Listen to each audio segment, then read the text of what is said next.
갑니다. 예, 예, 예. 아유, 우리 오경수 권사님은 아주 오랜만에 같이 이제 수술을 하시고 다 나오셔가지고 오셨습니다. 전도서 4장을 통해서 우리 같이 한번 말씀을 나눠 가시도록 하겠습니다.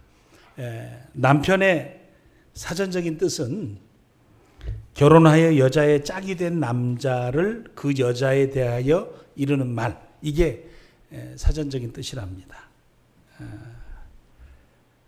남편은 둘도 없는 아내의 우군, 아내에게 있어서 내 편이라 뭐 그 말이겠죠.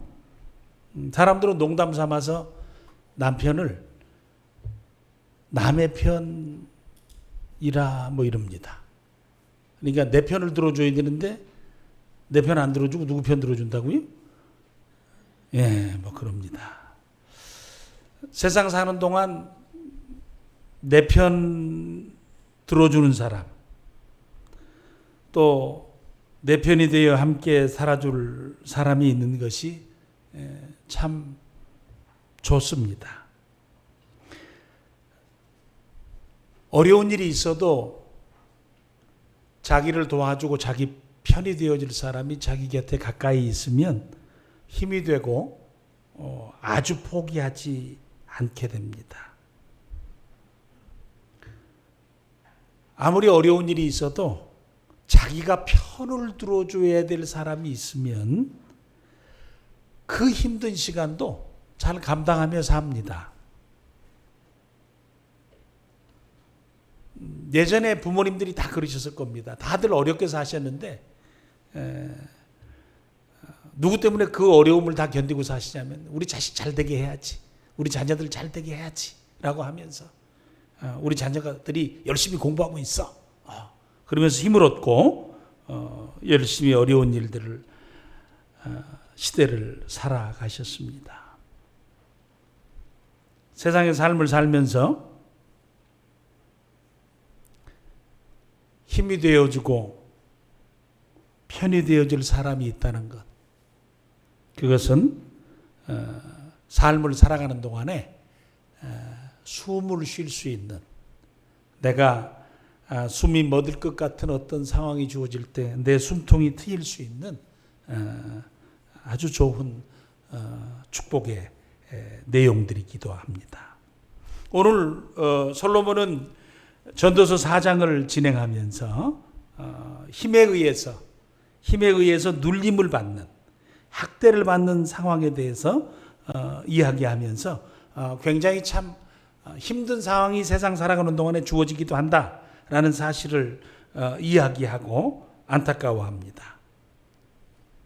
사람이 사람에 의해서 눌림을 받고 학대를 당하는 것, 요즘에는 대한민국도 많이 좋아져서 그런 일이 많이 없지만 그래도 뭐 다양한 갑질과 상황들이 있을 수 있죠.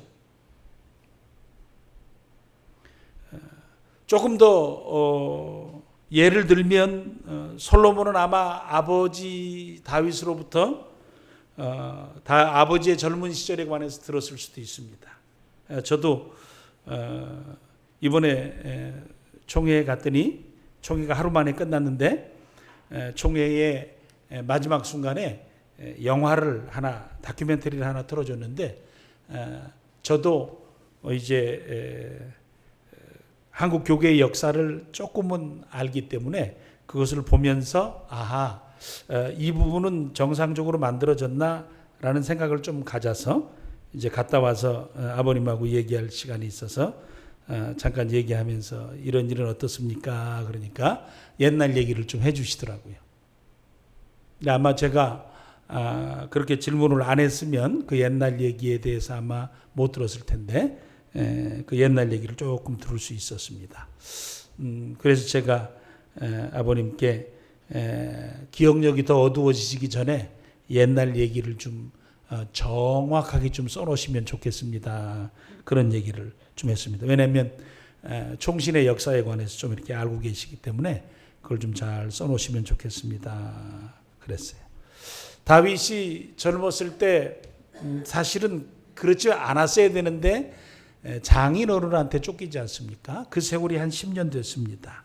굴 속에 살기도 하고 꼼짝없이 광야에 살기도 하고 굴에 들어갔다가 굴 입구가 사울에 의해서 막히는 바람에 죽을 뻔한 순간도 주어지기도 했습니다. 이스라엘 땅이 더 이상 발붙일 곳이 없어서 블레셋으로 피했다가 거기서 다윗을 알아보는 사람들 때문에 미친 척하고 침을 질질 흘리며 빠져나온 적도 있습니다.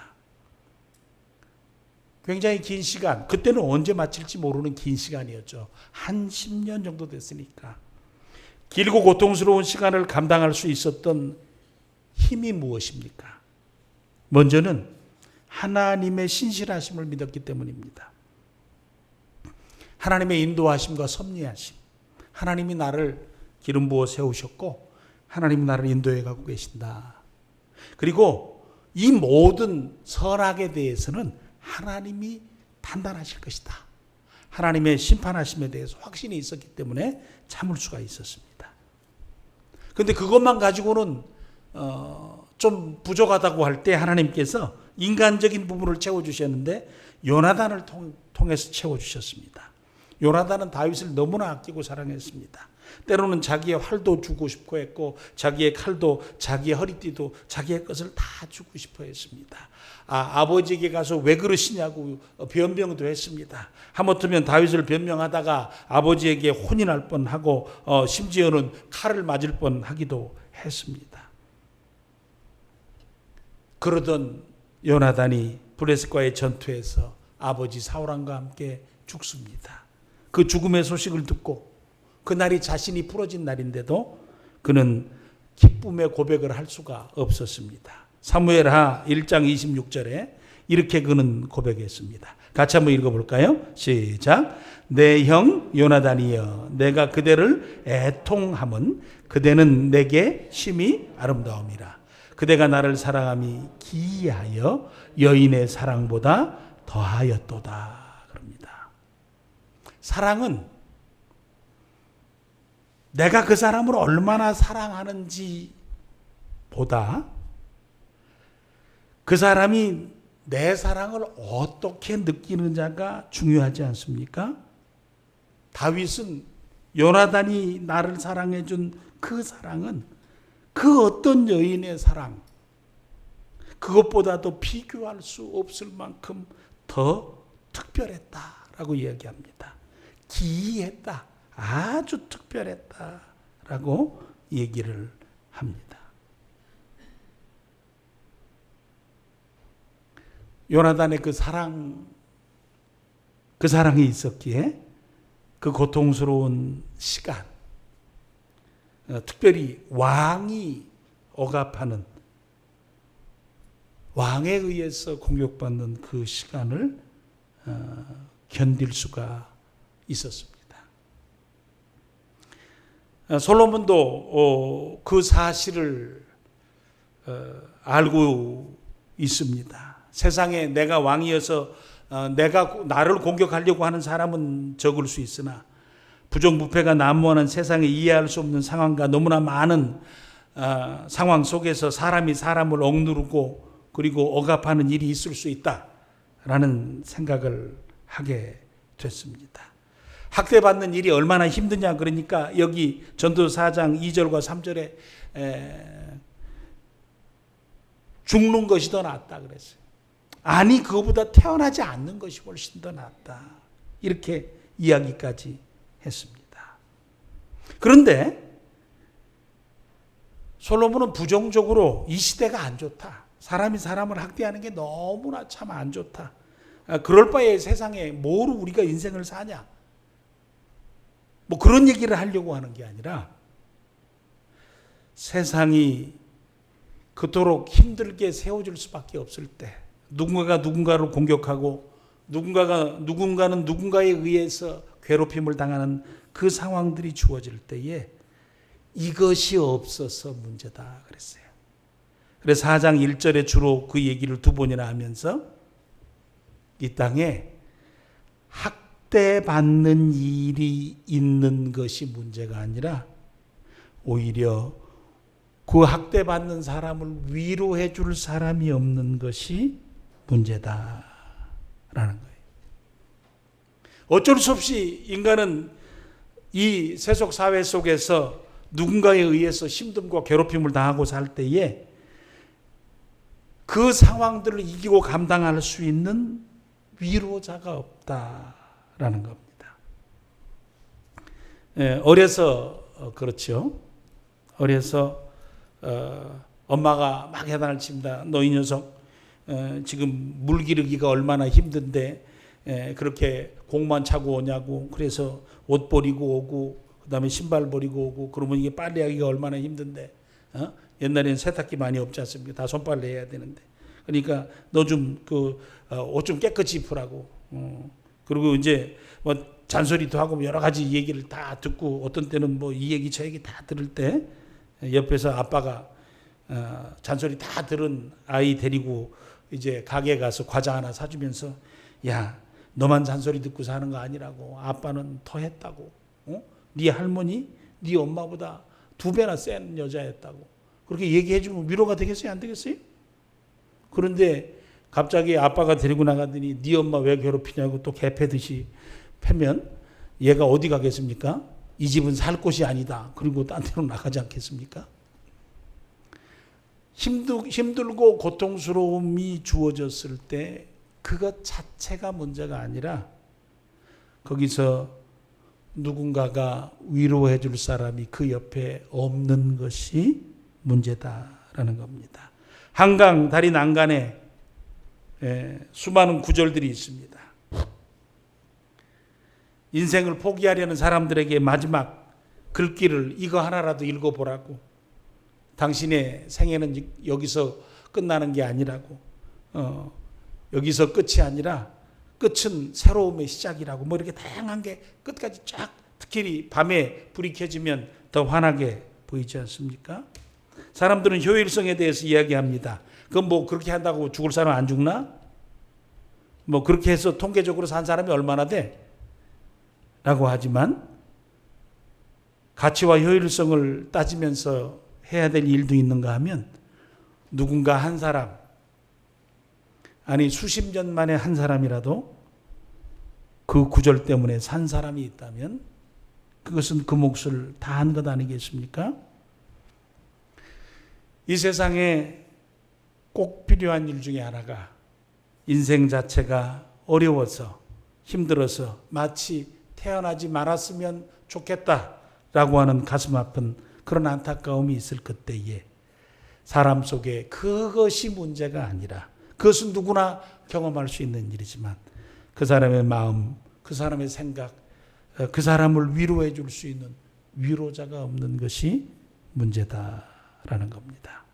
솔로몬은 사람이 살다가 정말 일어나야지 말아야 될 일들과 그리고 당하지 말아야 될 일들을 당하게 됐을 때 위로자가 있으면 그 큰 어려움과 감당하기가 힘든 기가 막힌 웅덩이를 벗어날 수 있을 것이다 라는 거예요. 인생에게는 위로자가 필요하다라는 거죠. 예루살렘 교회도 좋은 위로자가 있었습니다. 사도행전 4장 36절입니다. 같이 한번 읽어볼까요? 시작. 구브로에서 난 레위족 사람이 있으니 이름은 요셉이라. 사도들이 일컬어 바나바라. 번역하면 위로의 아들이라 하니. 그렇죠. 우리가 잘 아는 요셉, 바나바입니다. 이름 자체가 위로의 아들, 위로자입니다. 이름만 위로자가 아니라 삶이 위로자로 사셨습니다. 어려운 때 자신의 소유를 팔아서 연약한 지체들을 섬기도록 내어주셨습니다. 나중에 안디옥 교회를 섬기러 먼저 예루살렘 교회에 파송을 받았을 때 안디옥 교회가 사람이 필요한 것을 알고 빨리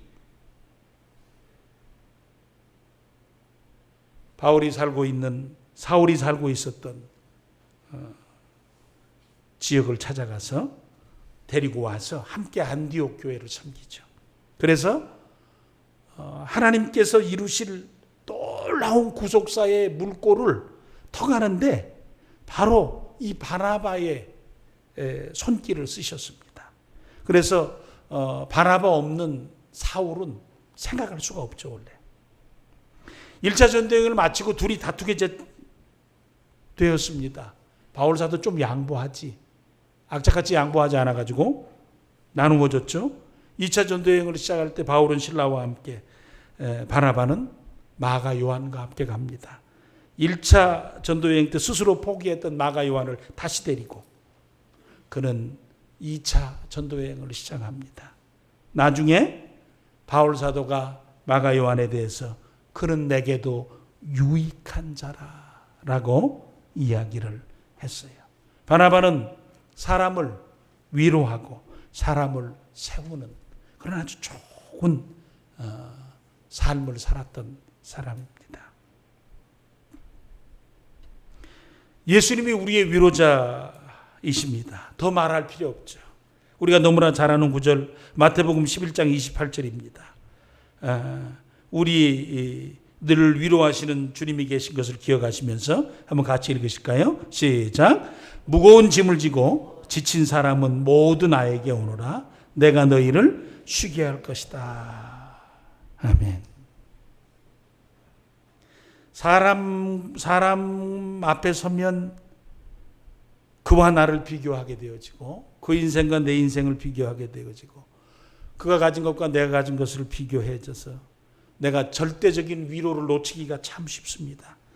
사람이 사람을 위로하면 너는 어려움이 없으니까 나한테 그런 얘기하지. 너는 지금 힘들지 않으니까 나한테 그런 소리 하지.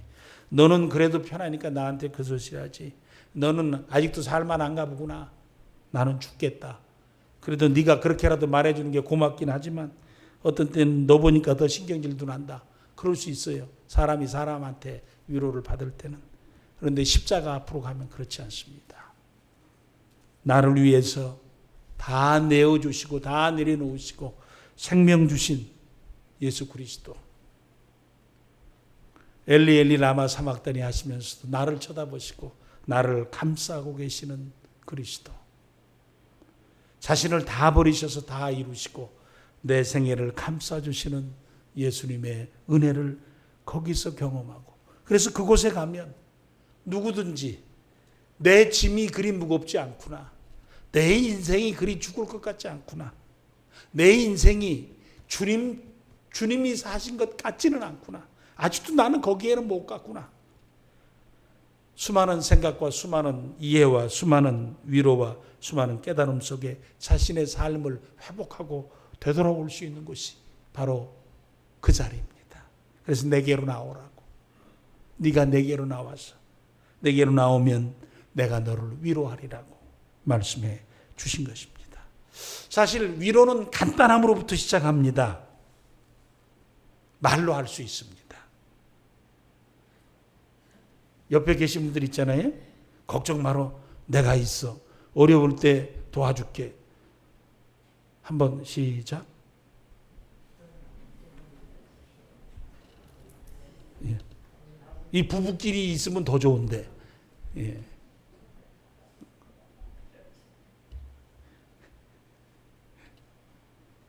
근데 예. 지난번에 언젠가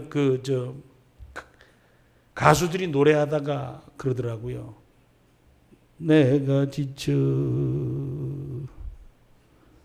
날 위로 뭐 노래가 잘 기억이 안 나는데 위로해 줄 사람이 누구냐고 이렇게 그러면서 누가 나를 위로해 줄까 그러면은 내가 위로해 줄게. 내가 위로해 줄게. 모든 사람을 다 위로할 수는 없겠죠. 위로에는 관계성이 필요합니다. 그냥 이렇게 어떤 관계성과 상관성이 없이 그냥 누군가를 확 위로할 수 있는 건 아닌 것 같아요. 그 속에는 관계성이 형성이 되어 있어야죠. 그러나 위로는 우리 교우들끼리 말로 해줄 수 있고 또 힘을 주고 따뜻한 말로 위로할 수 있습니다.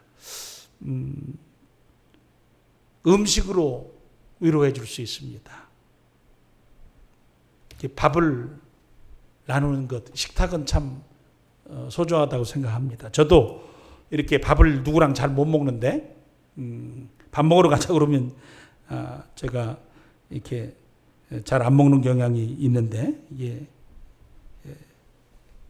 살찌는 거 조심하다가 보니까 그러기도 하고 그러면서도 살은 지속적으로 찌고 있어서 누군가하고는 안 먹지만 혼자서 신나게 먹는 음식은 굉장히 큰 위로가 또 되기도 합니다.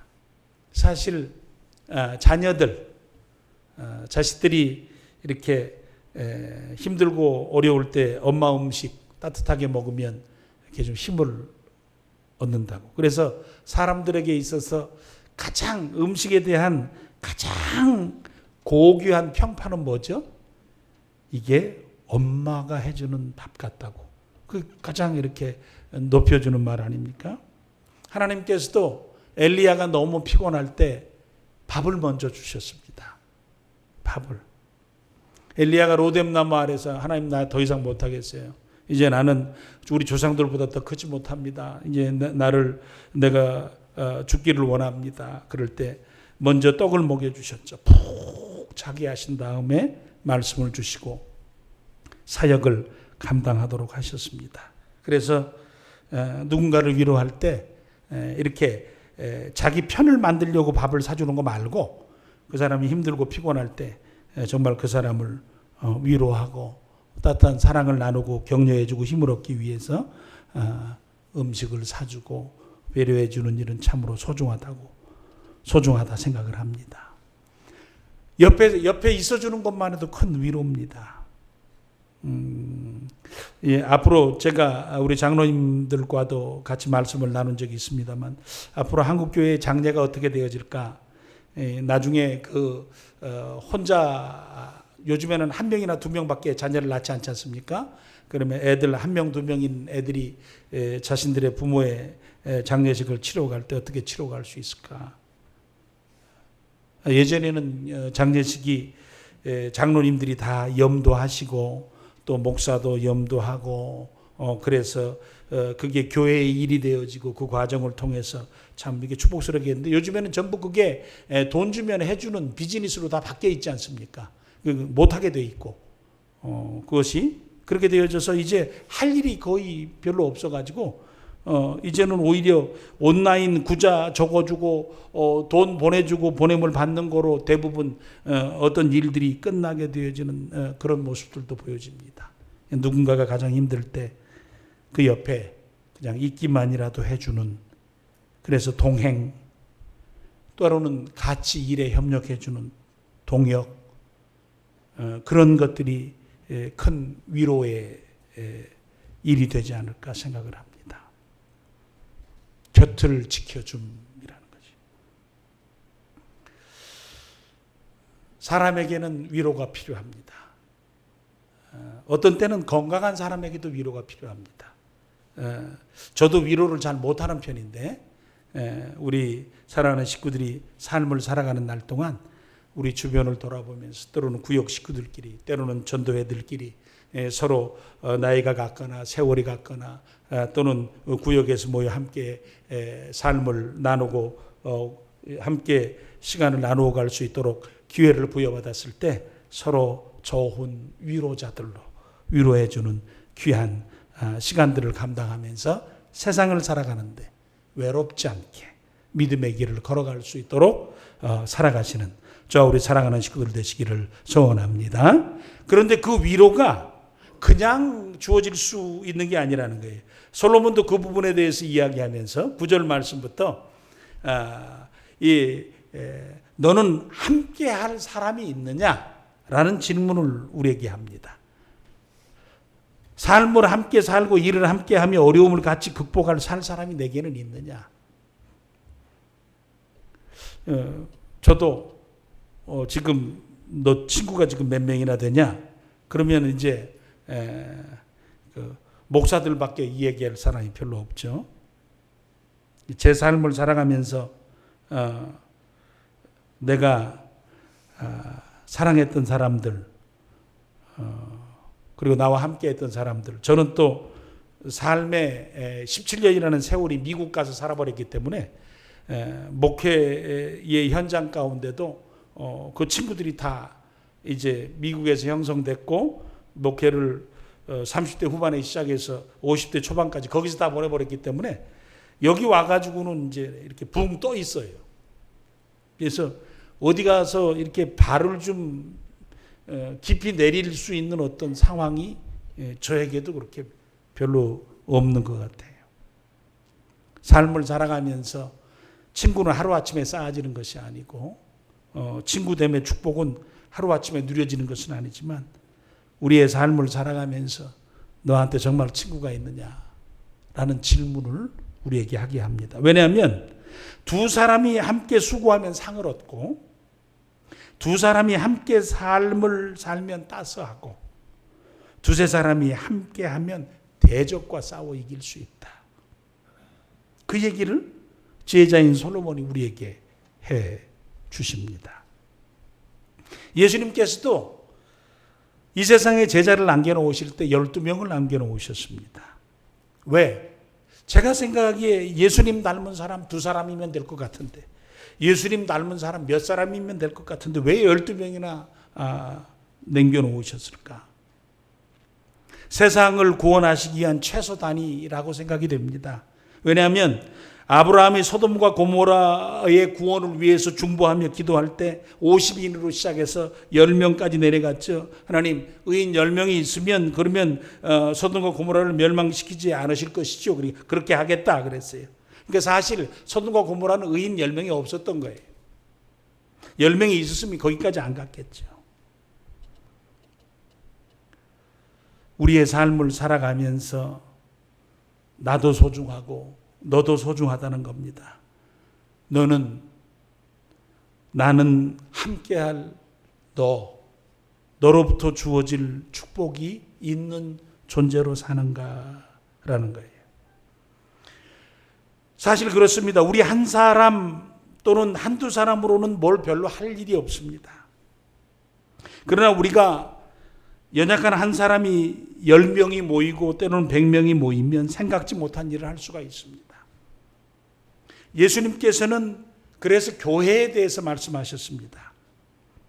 교회를 구성하는 지체들, 그 지체들이 그리스도의 몸의 역할을 감당하면서 든든하게 세워져 가고 든든하게 일해 갈 수 있다라는 겁니다. 고린도전서 12장 21절서부터 24절까지 그 부분에 대해서 이렇게 조금 이야기하면서 우리에게 너 한 사람이 참 소중하다라는 얘기를 해주십니다. 같이 한번 읽으실까요? 시작. 눈이 손에게 너는 내게 필요 없어 라고 할 수 없으며 머리가 발에게 너는 내게 쓸데없어 라고 말할 수 없습니다.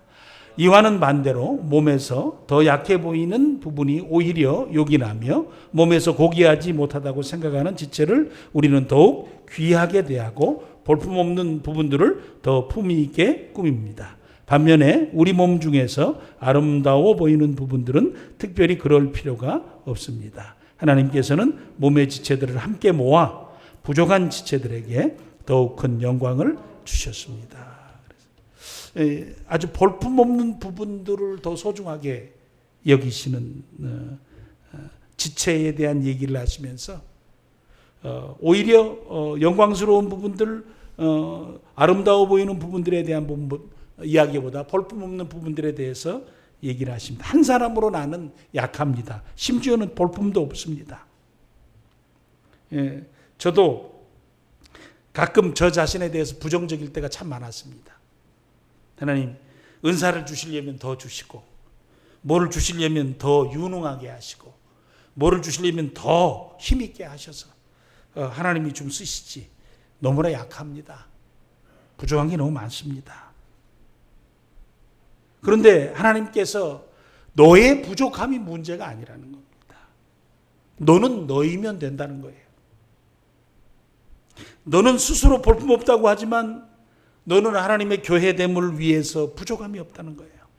교회의 지체로는 그 약한 나라도 너무나 소중하고 너무나 귀하다는 거예요. 너는 너의 몫을 감당하면 된다는 거예요. 그럴 때에 힘있고 건강한 교회, 주님의 몸이 세워지는 것이다 라는 겁니다. 그래서 이제 우리의 삶을 살면서 위로는 그냥 쉽게 오지 않습니다. 위로는 위로할 자가 우리 곁에 있게 해야 합니다. 그래서 그 사람이 내 곁에 있게 해야 합니다.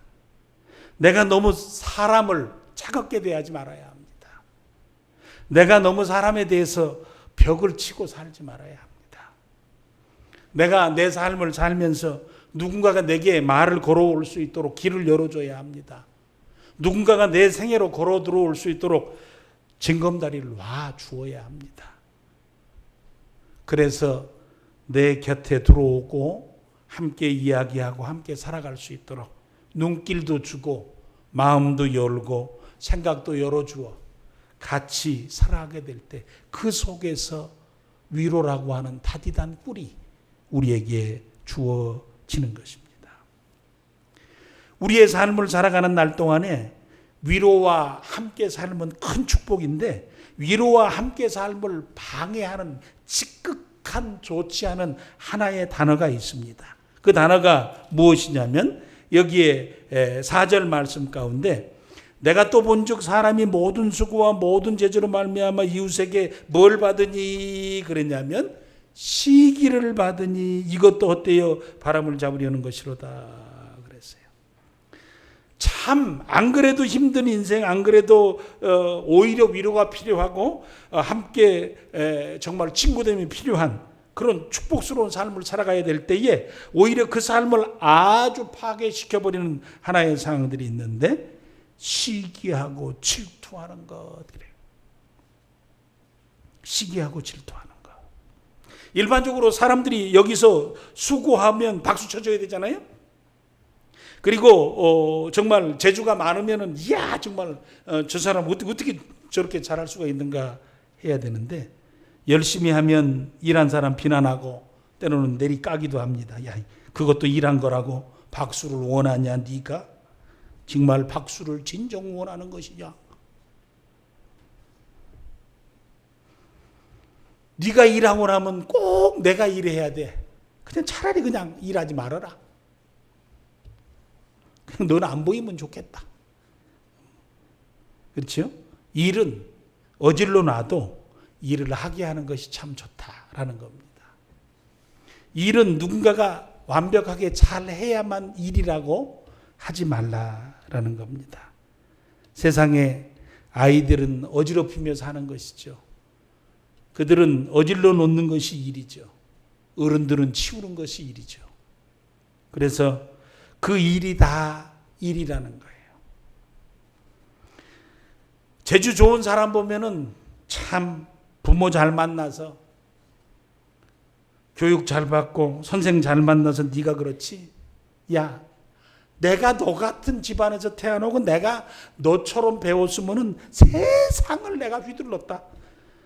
제가 늘 하는 말입니다. 제가 그랬거든요. 우리 동생들한테 야, 형은 이 국민학교 5학년 때 아버지가 체육복만 그때 사줬으면은 이 김호철이 이거 아무것도 아닌데 국가대표 배구 선수 내가 세트하는 데가 했을 텐데 형이 키가 작냐 내 나이에 지금도 운동하는 거 봐라 그냥 아주 기가 막히지 않냐. 그때 500원 그거 없어가지고 네 형이 이렇게 됐단다. 예, 언젠가 아버님이 그 얘기를 기억하고 계시더라고요. 그래서 네 형이 그때 그랬다고 자꾸 얘기하더라. 내가 보기에는 실력도 없는데. 예. 그렇죠? 내가 그 집안에 너처럼 태어났으면 내가 그랬겠다. 그런 얘기할 건 뭐 있어요? 이 땅의 삶을 살면서 누군가가 앞서서 일해 갈 때 우리는 감사와 박수 소리를 그에게 쳐주어야 합니다. 누군가가 내가 갖지 못한 재능을 갖고 참 멋지게 살면 하나님께서 그를 통해서 하신 일을 보면서 기뻐해야 합니다. 내 마음속에 시기심이 들면서부터 그와 멀어지고 공동체 속에 그마만 멀어지는 것이 아니라 오히려 내 마음이 다쳐서 하나님 앞에 내 삶도 좋지 못하게 됨을 봅니다. 고린도 교회에도 그런 일이 있었습니다. 고린도에서 3장 3절입니다. 너희는 아직도 육신에 속한 자로다. 너희 가운데 시기와 분쟁이 있으니 어찌 육신에 속한 사람을 따라 행함이 아니리요. 시기와 분쟁은 공동체를 무너뜨립니다. 강력했던 은사가 많았던 고린도 교회 자체도 이 시기와 분쟁 때문에 힘못 쓰는 교회로 바뀌어져 버렸습니다. 예수 그리스도를 믿는다고 했지만 삶 자체는 세상적이었고, 그래서 그 교회가 교회처럼 보이지 못하게 되는, 교회다운 힘을 쓸 수 없었던 그런 안타까움이 있었습니다. 시기하고 질투하면 그 사람뿐만 아니라 그 상황 자체도 고통스럽게 바뀌어집니다. 바나바가 자신의 밭을 팔아서 사도들 앞에 두자 그것을 보면서 옆에 아마 사람들이 칭찬했겠죠. 많은 사람들이 그가 한 일에 대해서 어떻게 참 어려운 때에 그런 결단을 했는지, 당신의 한 일이 전부 다 귀합니다라고 얘기했을 겁니다. 그때 아나니아 삽비라가 그걸 보고 있었어요. 그래서 그들도 자기의 것을 팔아가지고 하나님 앞에 드렸습니다. 드리는 과정에 실수가 있었습니다. 그 과정 중에 실수를 하면서 그들은 오히려 정말 자신의 것들을 희생해서 드리면서 그들의 삶 자체가 죽음의 고통스러움을 경험하게 되어지는 정말 좋지 않은 결과를 갖게 됐어요. 무엇 때문에? 그들이 거룩한 일을 하고 가장 좋은 일을 하면서 그들 속에 시기와 질투가, 그리고 속이면서 그 일을 하게 됐느냐라는 겁니다. 그처럼 소중한 일을 하면서 왜 그 일을 하는 기초가 그리도 좋지 않느냐라는 거예요. 바울 사도가 옥에 갇혔을 때에 교회에서 바울 사도를 향한 반응이 좀 달랐습니다.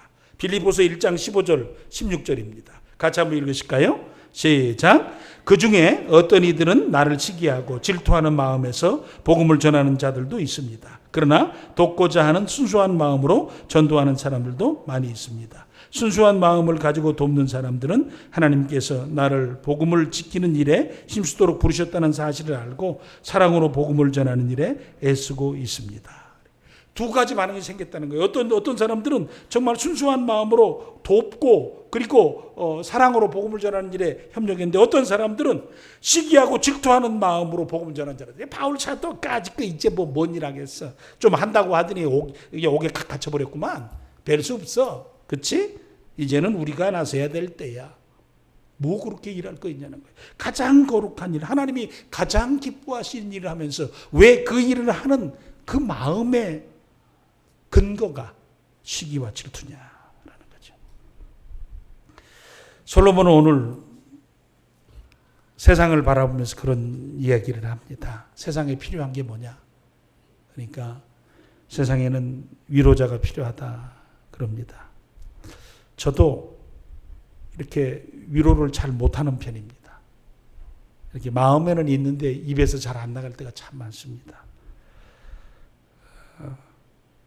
우리 사랑하는 식구들이 저처럼 핑계만 대지 말고, 저도 노력을 해서 열심히 하겠습니다만, 우리들이 앞으로 우리의 삶을 살아가는 동안에 누군가를 조금이라도 더 말로, 또는 조금이라도 더 따뜻함으로 조금 시간을 내어서 그와 함께 그의 몸을 따뜻하게 해줌으로, 그리고 그의 곁을 서서 그를 위로해 주는 좋은 축복의 삶을 살면 좋겠습니다.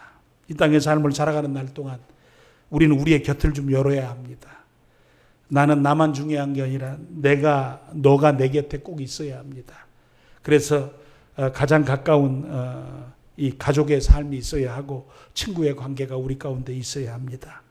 그때에 정말 사는 즐거움, 하나님께서 주신 상급, 그리고 때로는 세상의 세력과 원수마귀 대적과 싸워서 이기는 힘을 얻기도 합니다. 공동체는 소중합니다. 공동체가 교회일 수 있고 구역일 수 있고, 그리고 우리 전도회일 수 있습니다. 좋은 교우관계, 친밀함을 누리며 살아갈 때 하나님과 친밀하게 사는 일을 도움받을 수 있을 것입니다. 그 속에는 시기가 없어야 합니다. 시기심이 없어야 합니다. 오히려 축복하고 그리고 나보다 더 힘이 있어서 무슨 일인가를 많이 해주면, 내가 해야 되는 일을 더 해주었기에 그가 내 몫을 감당해 준 것에 대해서 감사하면서 그를 격려하고 지지하고 그리고 함께 동역해야 합니다.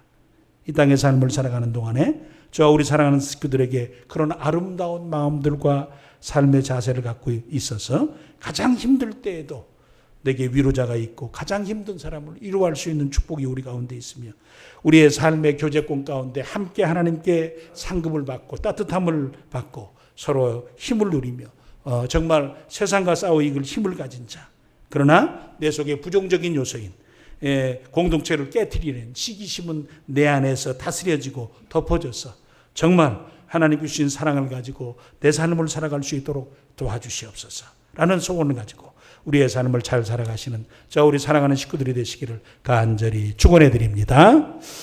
아버지 하나님 감사합니다. 저희들에게 주어진 시간과 삶을 삽니다. 아버지, 저희들이 사람입니다. 하나님을 믿고 의지합니다. 그 나라에 닿기까지 우리는 우리의 걸음을 멈추지 않을 것입니다. 그러나 그 걸음 걸어감 속에 때로는 사람의 위로가 필요하고 사람의 사랑이 필요하고 친구 관계에 축복이 필요합니다. 그러나 시기심과 미워함과 질투는 우리 가운데 없기를 원합니다. 인생을 살면서 우리를 도울 좋은 사람들이 생기되 우리를 미워하고 우리를 반대하는 사람들이 생기지 않기를 소원합니다. 특별히 우리 자녀들의 생애 속에 사랑해주는 사람도 많이 있어야 하지만 특별히 그들의 생애를 걸고 그들의 삶을 딴지 걸고 그들의 생활을 걸어 넘어뜨리는 주변에 그들을 힘들게 하는 사람들이 없기를 소원합니다. 이 땅의 삶을 살아가는 날 동안에 우리에게 그 은혜와 그 복을 주셔서 우리가 걸어갈 길을 아름답게 걸어갈 수 있도록 인도하여 주시옵소서. 예수님 이름으로 간절히 기도를 드립니다. 아멘.